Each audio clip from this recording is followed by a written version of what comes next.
Baik, pendengar Ria 897, yang ini kisah daripada pendengar kita, datang daripada siapa nama kejap mana pula email saya ni. Okey, Assalamualaikum Kisi. Waalaikumsalam. Nama saya Noni. Apa khabar Noni? Noni nak berkongsi pengalaman ini berkenaan dengan pembantu rumah saya. Bukan pasal dia buat salah, tidak.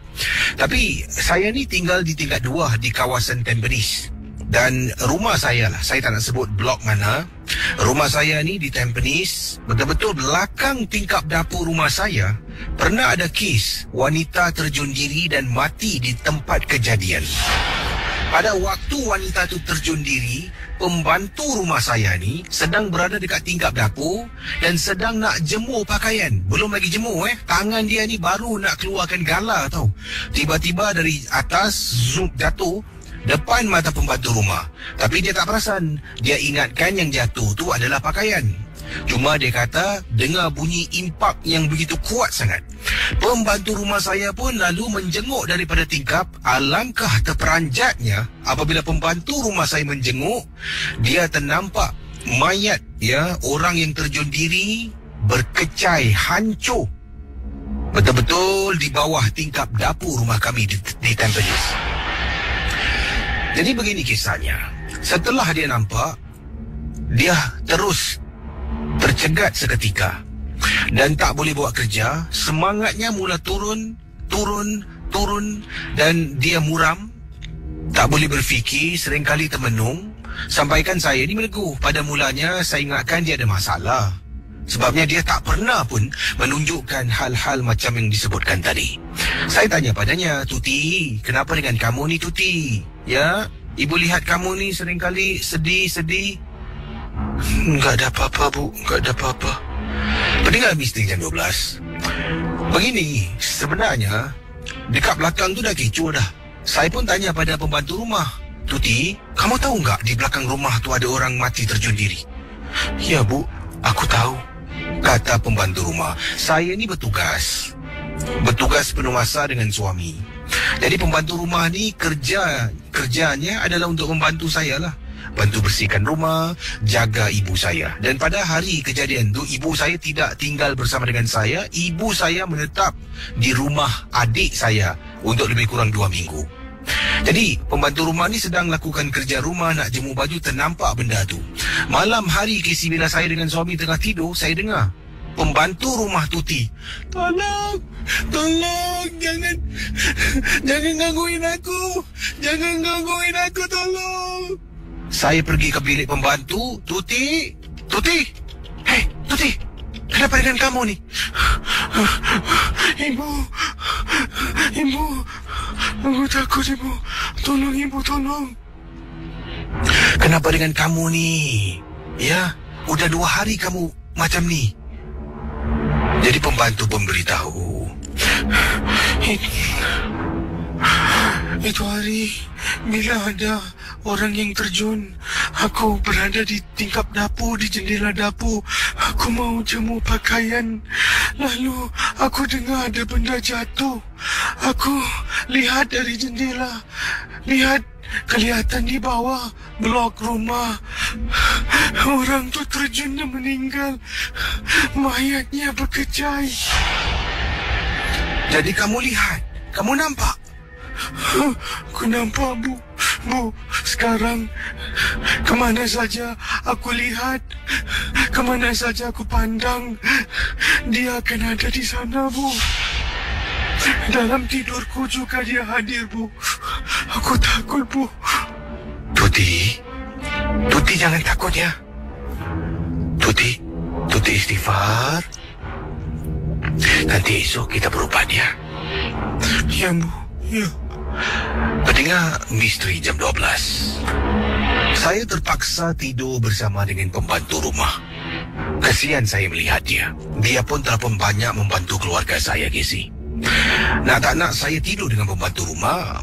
Saya temankan dia. Memang benar, Kisi. Tengah baring dekat katil, dia cuba lelakkan mata, dia kejut. Ibu, tolong aku boleh enggak? Tolong aku tutup tingkap, Bu.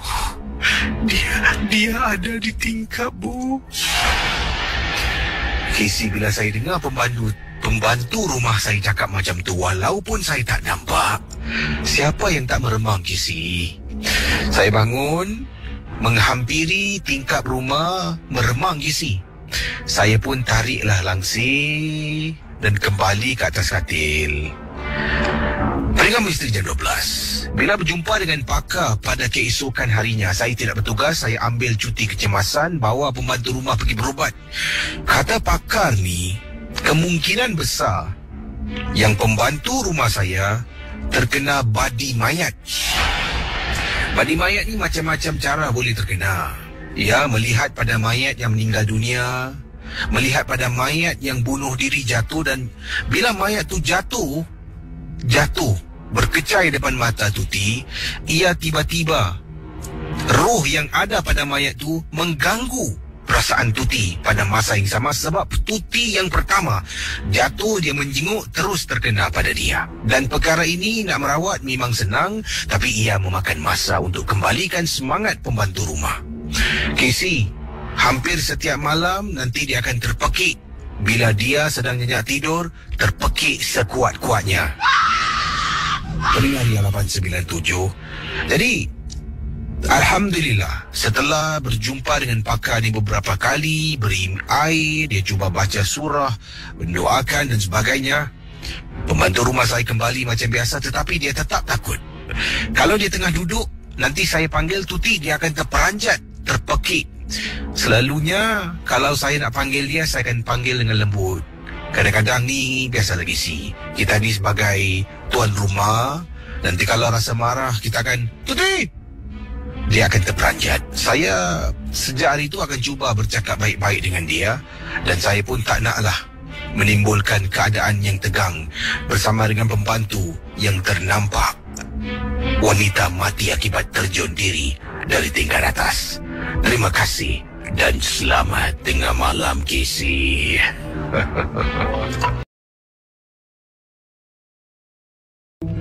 Baik pendengar Misteri Jam 12, kisah berikut ini yang ingin dikongsi sama di Ria 897 entah benar ataupun tidak. Jangan mudah kita percaya, rancangan ini 100% hanya sekadar hiburan saja. Ini datang dari Liza, berkongsi peristiwa yang ringkas. Katanya, saya pernah balik agak lewat malam. Bila balik itu, saya sedang berjalan dekat kolong blok Casey. Saya dengar telapak kaki orang ikut dari belakang. Tapi bunyi telapak kaki ini bukan macam orang berjalan.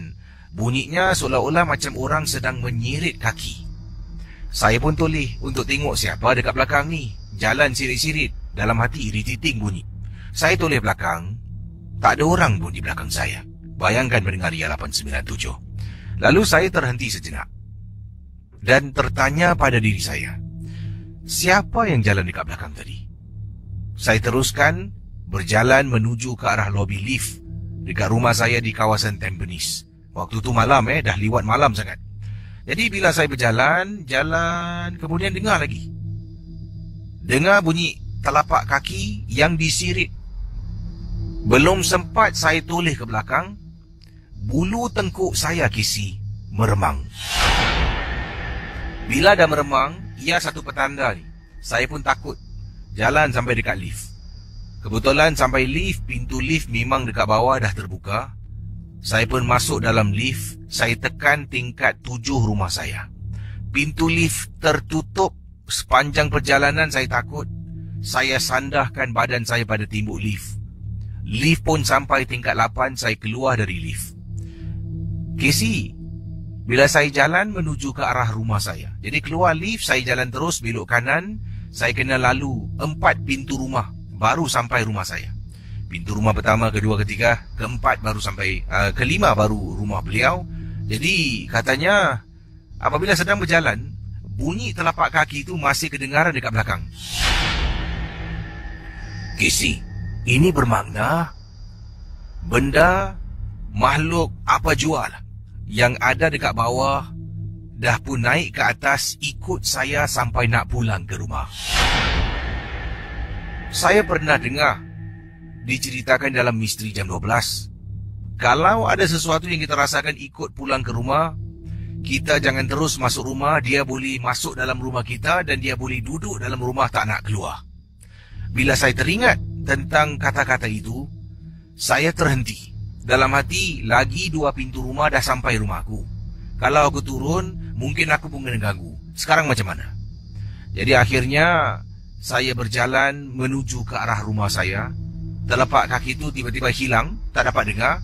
Depan pintu, saya baca beberapa surah kisi. Tidak pernah saya lakukan. Saya berdiri depan pintu, baca surah, baca lagi surah, baca lagi. Kemudian saya keluarkan kunci, buka pintu. Dah buka pintu rumah, langkah kaki saya membaca lagi surah. Kemudian saya masuk dalam rumah, tutup pintu dengan harapan benda tu taklah ikut saya masuk ke dalam. Jadi oleh kerana dah terlampau takut, saya pun pergilah dekat sofa. Setelah buka sepatu ni, duduk dekat sofa. Kemudian saya cuba tenangkan diri.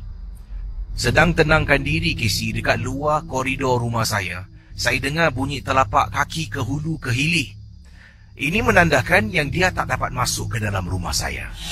Jadi benda tu dekat luar rumah, dia ke hulu, ke hilir, ke hulu, ke hilir. Dengar kisi, sirik-sirik kaki. Selepas beberapa minit, dia hilang. Bunyi itu tidak lagi kedengaran. Barulah saya boleh mandi, siapkan diri, makan dan terus tidur. Peristiwa yang tak dapat dilupakan, kisi. Terima kasih.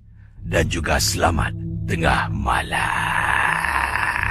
Itu dia pendengar Ria 897 bersama dengan saya Casey dalam Misteri Jam 12. Ini datang daripada Muhammad Fadli yang berkongsi peristiwa di sini. Katanya ini berlaku dekat rumah makcik saya di kawasan Teluk Belanga, Casey. Waktu tu saya ke sana sebab makcik saya masak sesuatu dan suruh saya datang rumahnya untuk ambil lauk lah. Jadi saya ni menunggang motosikal seorang diri. Rumah makcik Fadli ni bertempat di Teluk Belanga. Dan Fadli pula tinggal di Commonwealth, tidak jauh lah agak dekat sedikit lah. Jadi makcik saya memang kalau dia masak sesuatu, nanti dia akan telefon lah, tanya, Fadli kau kat mana? Sebab makcik saya ni antara makcik yang paling saya rapat sangat-sangat. Dan saya memang suka makan masakan makcik saya. Kata Fadli, sebelum tu nak ucapkan hello pada makcik saya. Sempat kalau boleh Casey sebutkan tapi ini kiriman email dah lama lah. Tak tahu makcik anda sedang mendengar ataupun tidak katanya boleh cakap hello pada makcik saya Ruby Supaat. Rubiah Supaat nama makcik anda yang katanya sayang dengan anda lah dan macam anak sendiri Jadi kalau dia masak lauk favourite saya, dia akan telefon. Jadi waktu tu saya baru balik kerja. Dalam perjalanan nak pulang ke rumah, jadi makcik saya telefon lah. Saya pun jawab panggilan. Kebetulan dekat traffic light tu saya jawab. Selalunya saya tak angkat telefon Casey. Sampailah saya dah sampai Kolong Blok baru saya angkat.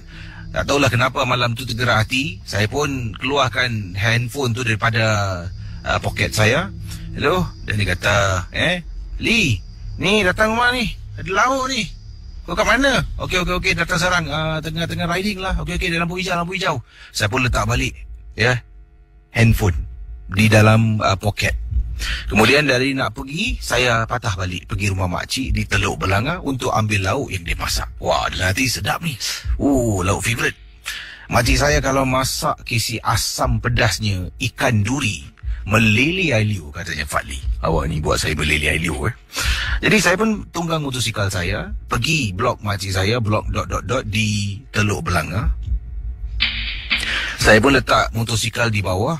Kemudian saya naik atas, yang mana makcik saya ni sedang siapkan lauk lah. Adik saudara saya ada dalam rumah, masih belum tidur lagi. Dia pun salam saya pun duduk. Kemudian sedang duduk ni, makcik saya suruh adik saudara saya, katanya, Aina, itu kat luar tu tualang angkat. Lupa pula aku nak angkat. Jadi adik saudara saya keluar pergi koridor rumah, dia angkat tuala, dia masuk balik dia kata, wah, Abang Fadli datang dengan girlfriend Kemudian, kau tak panggil kawan-kawan naik atas? Kata makcik saya lah, girlfriend? Kau seboleh je, kau datang seorang lah. Ya ke, datang seorang? Nak tengok kat bawah, dekat motor abang ada orang tengah duduk, perempuan duduk, datang, nak bedik lah, abang park kat bawah kan? Makcik saya cakap lagi, dah lah Fadli, dengan makcik pun kau nak malu-malu Fadli. Panggillah dia naik atas. Panggillah. Cik, saya seorang lah. Mana ada orang? Motor salah tak tengok. Adalah dekat bawah. Kemudian saya pun keluar. Adik saudara saya pun bawa saya keluar. Dia tunjuk, tu apa? Tu motor abang kan? Kisi, dekat motosikal saya memang benar ada orang tengah duduk. Saya nampak bahagian belakang tubuh saja, dengan rambutnya panjang sangat. Dalam hati saya, ni mesti budak-budak mana ni nak step naik motor aku. Kemudian, ada tak? Tapi itu bukan kawan saya datang seorang tau. Ni mestilah budak-budak bawah blok ni lah. Alamak, okey lah, tak apalah. Ambil lauk. Kemudian jalan, makcik saya tahan. Kata, Fali nanti sebelum naik motor, baca Al-Fatihah. Sebelum tu, baca 3 kul. Bismillahirrahmanirrahim. Baru tunggang motor ya. Ya cik, ya. Terima kasih cik Saya pun pergi dekat lift, kata Fali, turun lift. Bulu rumah semakin meremang Kisi. Dalam hati ni, mungkin ada betul mak cikgu cakap. Jalan nak pergi motosikal dah mula baca Kisi. Al-Fatihah, baca surah 3 kul. Bismillahirrahmanirrahim. Saya pun tunggang motosikal. Hidupkan enjin motor. Vung, vung, vung. Makanan tu dah dimasukkan dalam kotak di belakang. Tunggang motosikal, saya terasa motosikal saya ni macam berat sedikit. Saya berhenti sekejap, dongak atas tengok makcik. Saya lambai-lambai dekat makcik. Makcik angkat tangan dua, kiri dengan kanan, tunjuk macam seolah-olah suruh saya baca doa. Toleh tengok atas. Cik, bye. Bye, cik. Pendengar dia, makcik saya dapat lihat tingkat atas angkat tangan dua-dua. Dan dia goyangkan tangan macam baca doa. Mungkin dia nampak sesuatu yang saya tak lihat. Tengah duduk dekat belakang motor. Selepas makcik saya buat tangan macam tu, meremang bulu rumah saya. Saya pun letak kaki kiri kanan. Belum lagi nak tunggang motor, saya baca lagi Al-Fatihah 3 kul. Dan saya cakap, dengan nama Allah, aku nak pulang dengan selamat. Tolong jangan naik motor aku. Saya angkat kaki, masuk gear, tekan minyak, bergerak. Tak rasa berat, Izzy. Terima kasih. Selamat tengah malam kepada pendengar Misteri Jam 12. Ini kiriman dari pendengar kita yang bernama Sharifah, berkongsi pengalaman beliau. Kiriman email dikirimkan kepada saya ke alamat ria@mediacorp.com.sg. Nama saya Sharifah dan saya pendengar Misteri Jam 12 berasal dari Perlis. Dan katanya di sini, ini berkenaan dengan gambar Kisi. Dalam rumah, nenek dah pun meninggal dunia. Tetapi nampaknya kegiatan-kegiatan yang arwah nenek suka lakukan kadangkala masih lagi berlaku dalam rumah. Antaranya, nenek saya ni suka duduk dekat satu kerusi. Ini adalah kerusi rotan yang digunakan oleh nenek saya. Dia suka duduk di kerusi rotan tu. Pagi hari kadang-kadang dia duduk memandang ke arah tingkap luar rumah. Sampailah kadang-kadang ke petang dia duduk, malam nanti dia bangun tidur pun dia suka duduk dekat kerusi yang sama. Dan kerusi ni pula, kalau nenek duduk, dia akan menghasilkan bunyi rotan. Boleh kedengaran jelas dan kita kenal sangat-sangat kata Sharifah dengan bunyi rotan tu. Perkara yang lain, nenek saya juga ada satu radio kecil. Radio kecil ni adalah radio FM, yang mana ada butang untuk tukar-tukar saluran. Nanti kalau butang ni terlanggar sedikit, dia akan tertukar saluran yang lain. Jadi, ia adalah manual radio, kata beliau ni. Radio yang manual, kena tolak-tolak cari frekuensi lah. Nanti kadang-kadang dengar, nenek saya nanti dia akan duduk, Dia akan ambil radio kecil tu, letak dekat tepi telinga, tangan jari tu dia akan tolak roda untuk tukar saluran. Nanti dia akan bunyi. Tukar-tukar saluran, tukar siaran ke stesen lain. Nanti bila dia dengar benda yang dia suka, dia berhenti kejap. Dengar. Nanti kalau dia suka lagu tu, dia akan menyanyi bersama. Kemudian lagu tak suka ataupun benda yang dia tak minat, dia tukar balik ke saluran yang lain. Begitulah. Bila nenek duduk dekat sofa, itu antara perkara yang dia laku. Kalau sekarang ni orang duduk dekat sofa, dekat kerusi, lazimnya orang bermain dengan handphone. Tengok macam-macam app yang ada dekat dalam. Nenek saya ni, dia bermain, arwah nenek saya bermain dengan radio, ataupun radio. Nenek dah meninggal dunia. Dalam rumah masih ada gangguan. Dipendekkan cerita, gangguan ini telah pun mendapat perhatian ahli keluarga, mendapatkan perhatian seorang kononnya pakar perubatan. Dia datang ke rumah, dia periksa sana sini. Dalam rumah ada 2 gambar besar. Dalam gambar tu ada gambar arwah nenek yang bergambar dengan kita. Itu antaranya adalah gambar hari raya. Kemudian pakar tu kata, mana tak datangnya si arwah datang rumah ni? Gambar dia digantung dekat dinding. Gambar-gambar orang dah meninggal ni jangan gantung-gantung. Bawa turun, simpan. Jadi dengar cakap pakar, bawa turun, simpan. Kemudian ada gambar-gambar album yang kita letakkan dalam frame bingkai gambar yang kecil. Dia suruh ambil gambar-gambar tu, kalau boleh simpan. Letak dekat satu ruang dalam kotak ke, simpan. Jangan tunjukkan lagi. Tak boleh display kalau ada arwah dalam gambar tu. Jadi ibu dengan ayah ikut simpan gambar. Tapi ada satu gambar ni, Kisi. Setiap kali kita simpan, nanti besok, lusa, gambar ni akan menjelma dekat atas meja, dekat atas kerusi, dekat mana-mana lah. Pertama sekali gambar ni mula muncul apabila ibu simpan gambar. Besok pagi gambar tu atas meja makan. Ni semalam aku simpan gambar ni. Siapa yang bawa keluar gambar ni? Siapa bawa keluar ni? Ibu ambil gambar tu, masuk balik dalam kotak, tutup, tolak masuk bawah katil. Malam tu, bila tengah tonton TV, tengah ambil bantal dekat atas kerusi, tup, gambar jatuh. Siapa bawa keluar gambar ni? Aku dah simpan gambar ni banyak kali. Simpan lagi. Sampaikan dah beberapa kali gambar ni menjelma.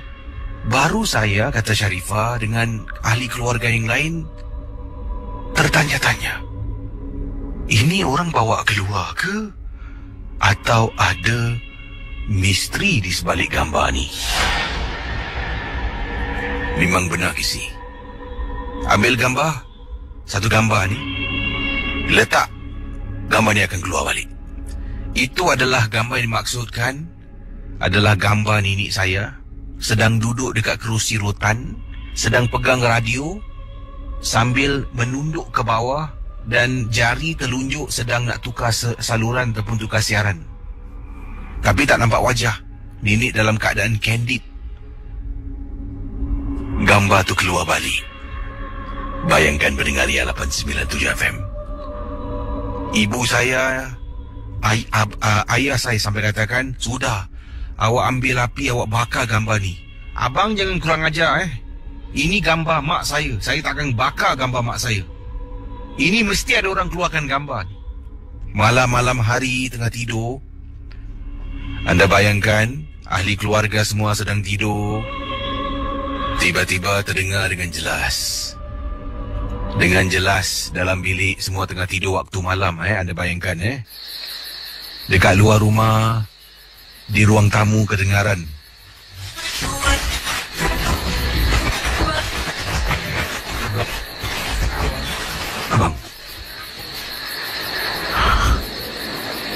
Abang dengar tak? Dengar bunyi radio arwah nenek. Seperti ada orang sedang bermain dan tukar-tukar saluran.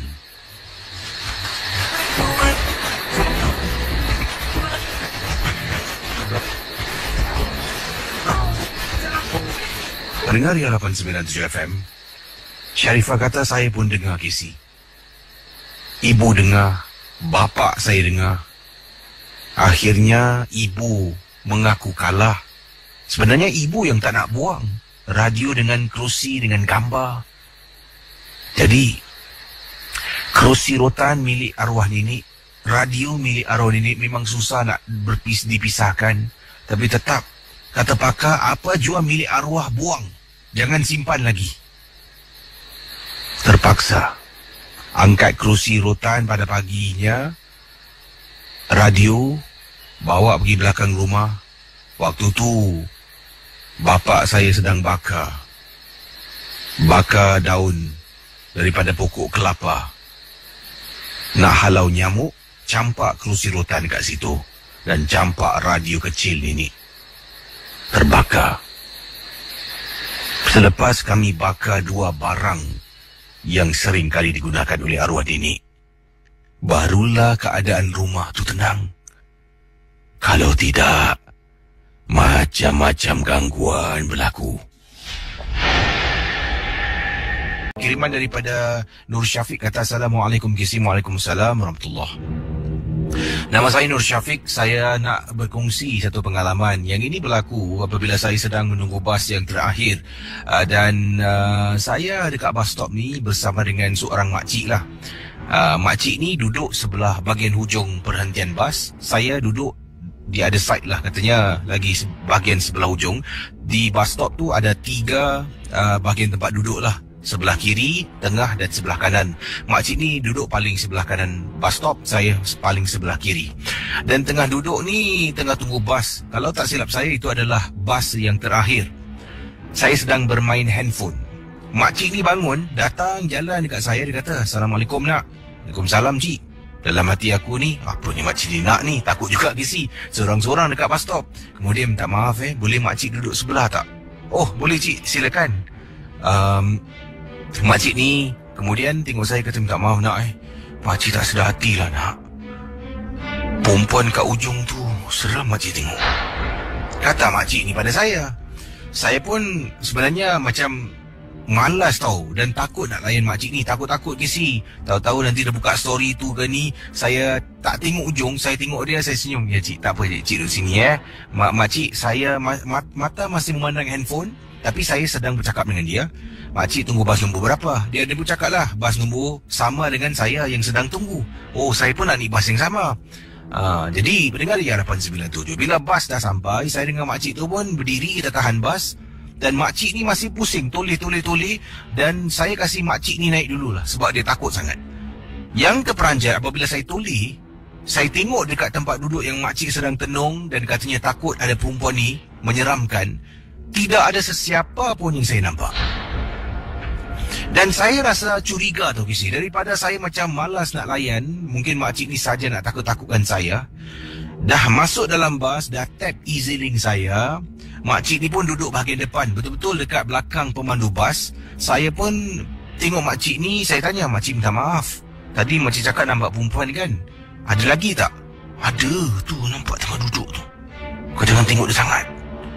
Saya pun tengok makcik ni lain macam, saya jenguk dekat luar. Baik-baik saya nak duduk belakang, saya duduk depan Kisi. Sepanjang perjalanan, terpaksa saya berbual dengan makcik ni. Makcik ni ajak chatting.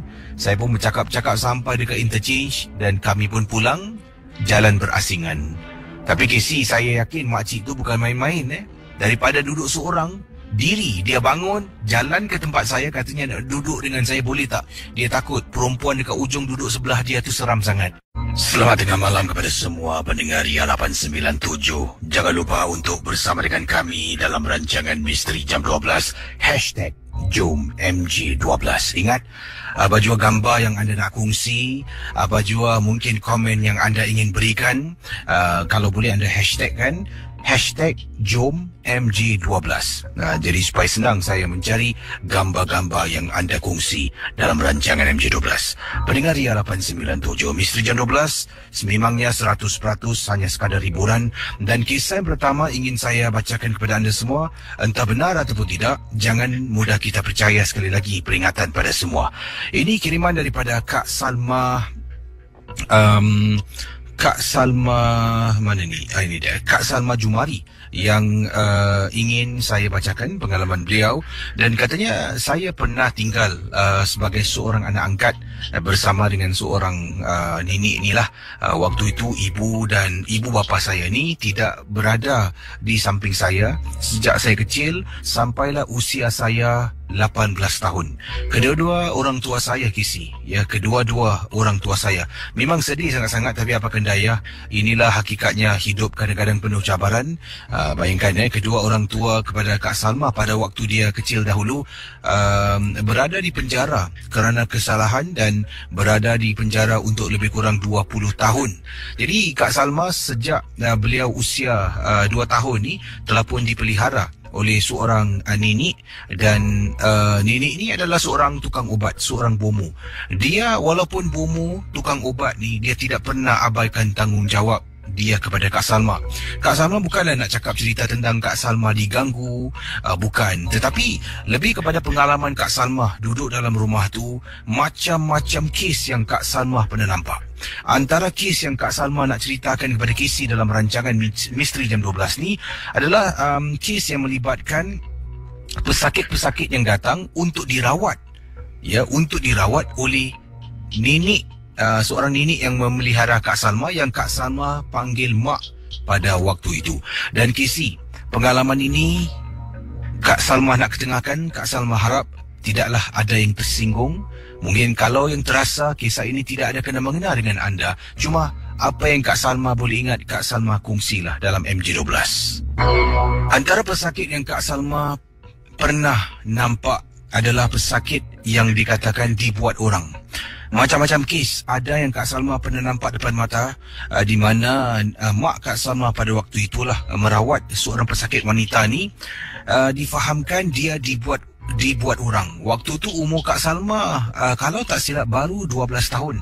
Sebenarnya kalau sebelum tu memanglah Kak Salma ni takut, tapi semakin usia meningkat semakin biasa. Dan pada usia 12 tahun ni pernah Kak Salma teringat dahulu seorang wanita ni dibuat orang, dan apabila mak Kak Salma ni mula merinjis-rinjis air dan melapikkan daun sirih dekat bahagian belakang sambil menepuk-nepuk belakang wanita yang dikatakan disihir, teruk sangat-sangat keadaannya. Wanita itu terbatuk-batuk. Okey, saya cuba lakonkan. Saya dah faham kisah Kak Salma ni agak panjang, saya dah pendekkan, dan mungkin inilah situasi waktu Kak Salma menyaksikan, melihat sendiri dengan matanya kejadian di rumah mak angkat seorang bomo ataupun seorang perawat tukang ubat. Jadi saudara, seperti kata Kak Salma, mak lapikkan sirih di belakang tubuh belakang wanita yang sakit. Sirih tu dilekap-lekapkan kemudian ditepuk-tepuk. Mak Kak Salma kata dia sedang membaca sesuatu, tapi saya tak faham apa yang dibacakan oleh mak. Tiba-tiba wanita itu, keluar kau.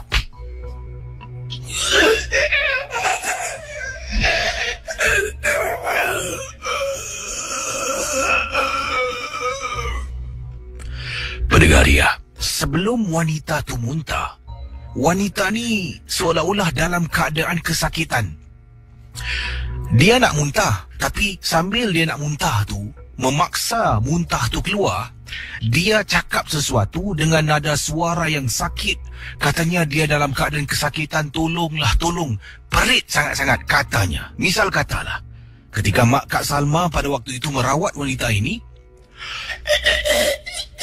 tolong, sakit, apa sakit,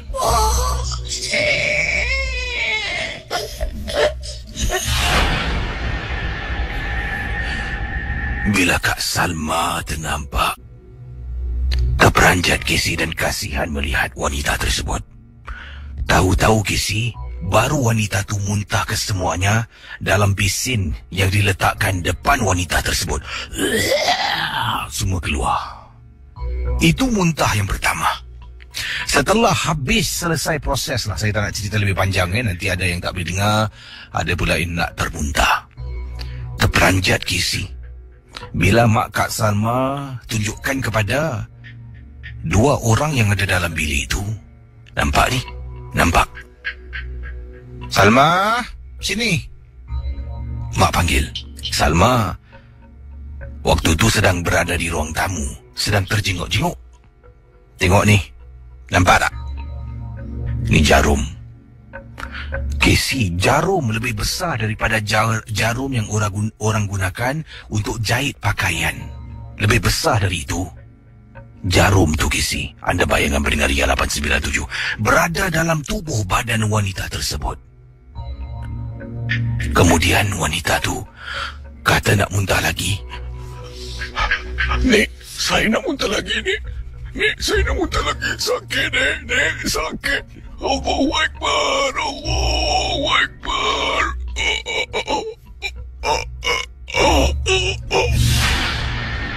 Pendengar Ria, saya lihat wanita tu tersiksa batinnya. Nak muntah lagi katanya, tolonglah, Nek, sakit, Nek, sakit. Mak saya tak boleh buat apa-apa. Memang benda tu nak keluar akan tercucuk-cucuk kerungkung tekaknya. Tapi bagus kalau dia muntah, sihir yang dikenakan akan hilang, akan dihapuskan. Selagi dia tak muntah, kata mak, selagi itulah dia akan merana. Kesian Casey. Dia genggam tangan orang yang datang bersama dengan dia kuat sangat, sampai orang tu pun dapat rasakan kesakitan genggaman wanita yang disihir itu. Masya Allah, kejam sungguh perbuatan manusia. Ini adalah perbuatan manusia di dunia. Bila mereka mati, akhirat akan membalas segala perbuatan yang terkutuk ini. Wanita itu menjadi lemah setelah sesi rawatan. Sebenarnya Kak Salma ada banyak cerita. Yalah, mak angkat kakak kan seorang tukang ubat. Bila dia meninggal itulah saat paling sedih sangat. Tapi Alhamdulillah, tidak ada satu saka pun yang diturunkan kepada kakak. Sekarang ni kakak dah berumah tangga, dah ada anak pun. Tapi bila mengenang kenangan dahulu, memang tak dapat dilupakan. Terima kasih Casey. Dan juga selamat tengah malam kepada pendengar Misteri Jam 12. Selamat tengah malam kepada semua pendengar Misteri Jam 12. Saya Casey, berjumpa dengan anda sekali lagi pada tengah malam ini. Apa khabar semua? Saya harap anda semua dalam keadaan yang baik, yang sihat, dan terima kasih kerana mendengar Misteri Jam 12. Saudara, malam ini ada beberapa kisah akan saya cuba bacakan untuk anda. Seperti yang anda tahu, pada sepanjang minggu ini, saya tidak bekerja waktu malam. Malah saya bekerja pada waktu petang, pukul 6 sampai 10 malam. Dan sebenarnya rancangan-rancangan pada waktu malam telah pun dinasihatkan untuk saya mengetengahkan rancangan on-call. Saya akan cuba mungkin buat setengah-setengah, separuh-separuh kisah baru dan dicampurkan dengan on-call. Kalau saya perlu rekod selama 2 jam, memang tidak bermaya. Tapi kalau sudah bersedia, kita mulakan dengan kisah yang pertama pada tengah malam ini. Ini adalah kisah yang baru saya nak bacakan kepada anda semua. Sekali lagi, rancangan Misteri Jam 12, 100% hanya satu hiburan. Jangan mudah anda percaya, jangan terlalu taksub dengan apa yang anda dengar di Ria 897 FM dalam Misteri Jam 12. Apa khabar semua pendengar Misteri Jam 12? Nama saya Azhar, bukan nama sebenar, nama samaran yang saya gunakan. Satu ketika dahulu di kampung saya,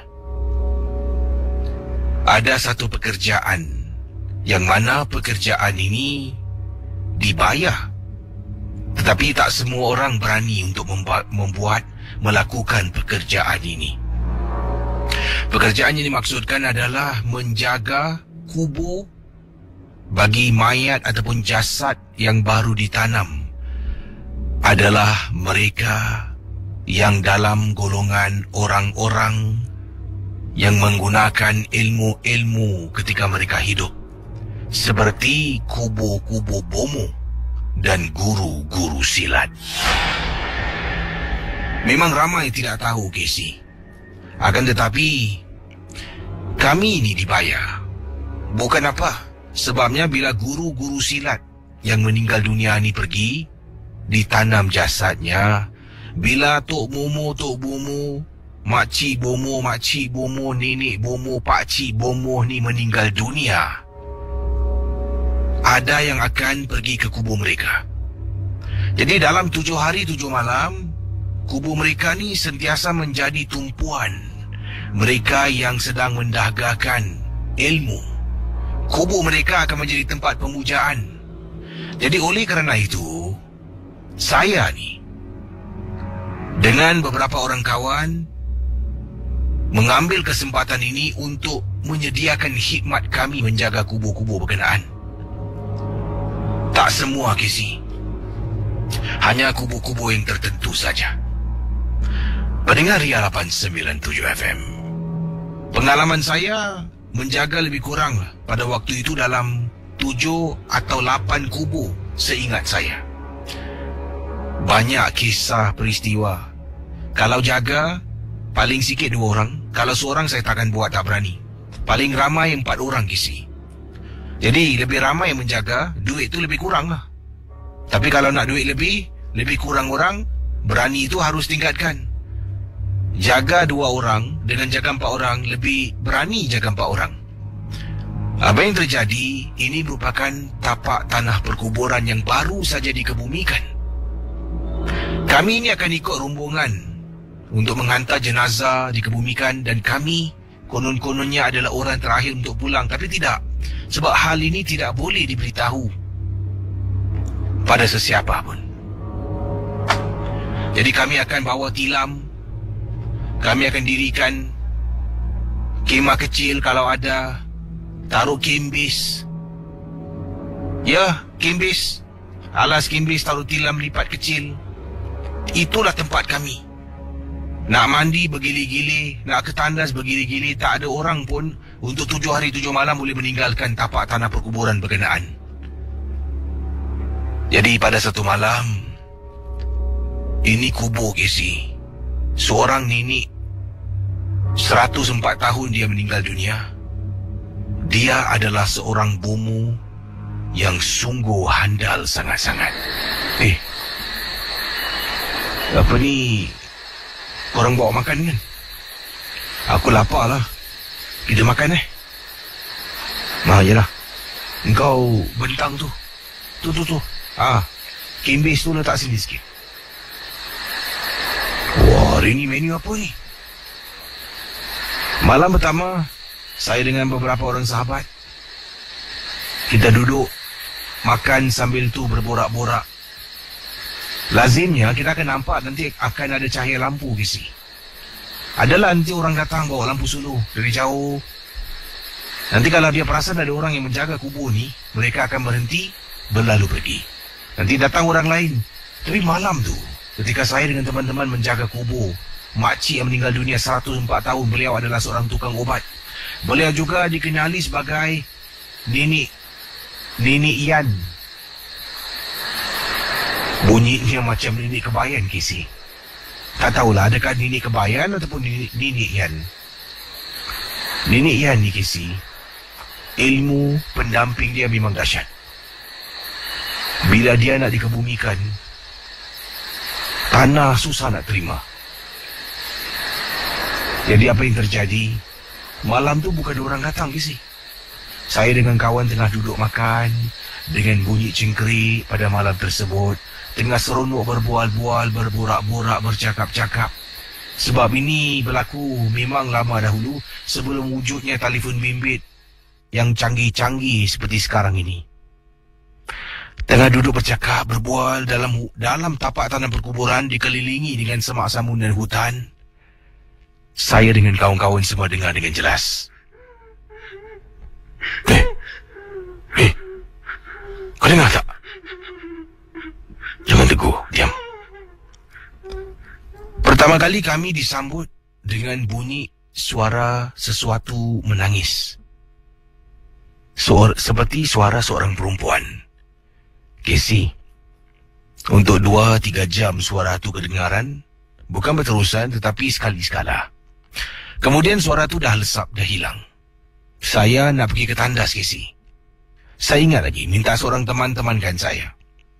Jadi dia pun bangun, tinggal lagi 2, tengah duduk, 2, lagi saya dengan seorang teman, pergi mencari bahagian-bahagian sudut-sudut yang sesuai untuk saya buang air kecil.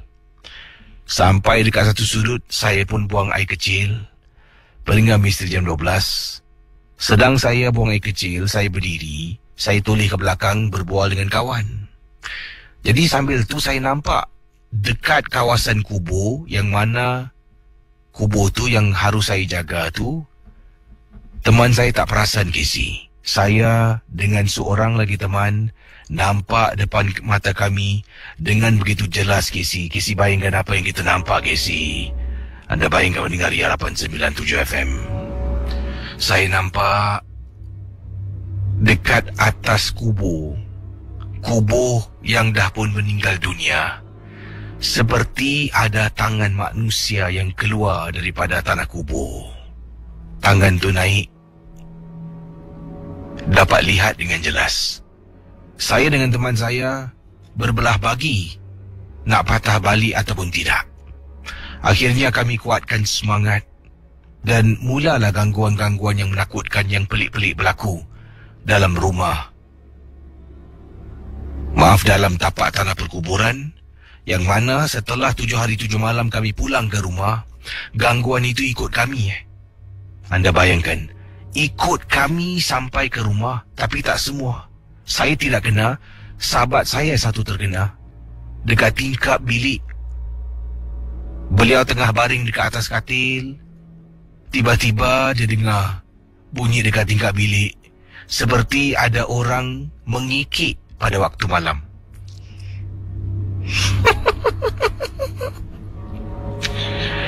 Bila teman saya toleh, katanya dia ternampak dekat tingkap, seperti ada seseorang dengan wajah yang amat menyeramkan.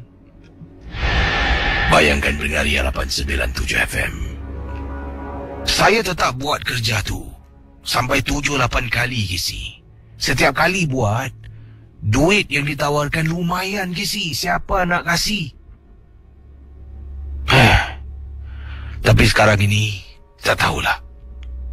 Terima kasih. Dan selamat tengah malam kepada Casey dan pendengar Ria 897 FM. Pendengar Ria 897, kita bersama dengan pendengar kita pada malam ini. Hello, selamat pagi. Selamat pagi, Casey. Hai, siapa tu? Kak Maya. Ya, apa khabar Kak Maya? Alhamdulillah. Ada pengalaman Kak Maya tentang apa ni? Silakan. Okey, pengalaman ni tahun ni, waktu tu bulan puasa, Casey. Selepas 5 hari berpuasa, pagi hari dah, Casey. Dalam jam, selalu Kak Maya hantar anak sekolah, dalam jam 6.30 pagi. Sebab dia masih datang dalam jam 6.35. Jadi jam 6.30 tu, hantar anak turun bawah. Kena tunggu lepas sekolah dia datang. Sekali anak Kak Maya ni, dia tengok ke atas pokok. Dia kata, Mama, ada burung, Mama. Dia dah tengok lah, Casey. Dia kata, Ma, burung ni black and white. Tapi dia punya banyak white ya. Mari Kak Mai cakap. Dan dia, apa yang tu baca, dia main. Dia tengok. Lepas tu dalam beberapa minit, rumah dah berdiri tau. Kak Maya cakap, ini dah lain cerita ni. Masa dia punya bunyi dah lain. Bunyi dia ada berbunyi juga. Masa dia tegur tu bunyi dia. Habis Kak Maya cakap dengan Kak Maya, dan dia apa yang tahu baca sudahlah. Lepas tu bas sekolahnya dah tiba. Dia dah naiki bas Sekarang Kak Maya ni on the way balik. Nak naik lift ni. Dah lah naik lift, kecil lift. Dah masuk dalam lift, belum rumah masih beremang juga ni. Tapi dalam hati baca apa yang tahu lah kan. Bila dah sampai dekat tingkat rumah Kak Maya tu, bila dah sampai ke rumah, buka pintu, dah baca semalah, salam semua. Jadi Kak Maya masuk aja. Lepas tu kucing Kak Maya dah mengiau-ngiau. Kak Maya ingat dia nak makan. Selalu kalau dia mengiau, dia nak minta makan kan. Bagilah dapur, bagi dia makan. Lepas tu Kak Maya duduk sekejap. Duduk tak dining table tu, duduk sekejap. Tak sampai dalam berapa minit tadi si Kak Maya tu. Pintu Kak Maya buka, cuma lock pintu gate saja. Kak Maya dengar bunyi garau. Macam gitu. 2 kali saya si. Kak Maya tulis je. Dapat gate tapi tak ada orang. Tapi Kak Maya cakap Astagfirullahalazim. Kak Maya bangun, Kak Maya azan nak tengok. Kiri kanan memang tak ada orang. So Kak Maya cakap lah, aku tak kacau kenapa nak kacau ni kan. Pergi balik terpaksa songga kan. Kak Maya cakap gitu. Lepas Kak Maya ambil air yang Yasin tu, Kak Maya spray lah. Tu 2 kali saja dia bunyi-bunyi. Ada betul orang dia nak main kan, mesti dia punya tapak kaki lari kan kiri. Ini bulan puasa tak kisi. Dalam kurang-kurang masa dalam 6.45. Waktu tu jam 6.45 pagi lah. Pada tahun ni juga kisi. Itulah satu kali yang berlaku lah. Waktu siang hari pada pagi lah. Nak berkongsi sama dengan kisi lah. Tapi so far Alhamdulillah lah. Itu dia gangguannya kisi. Terima kasih Kak Maya. Selamat pagi ya. Okey, terima kasih. Assalamualaikum. Waalaikumsalam Kak Maya. Terima kasih. Bagus. Kisah ringkas dan jelas daripada Kak Maya kita. 669-11897 dipersilakan.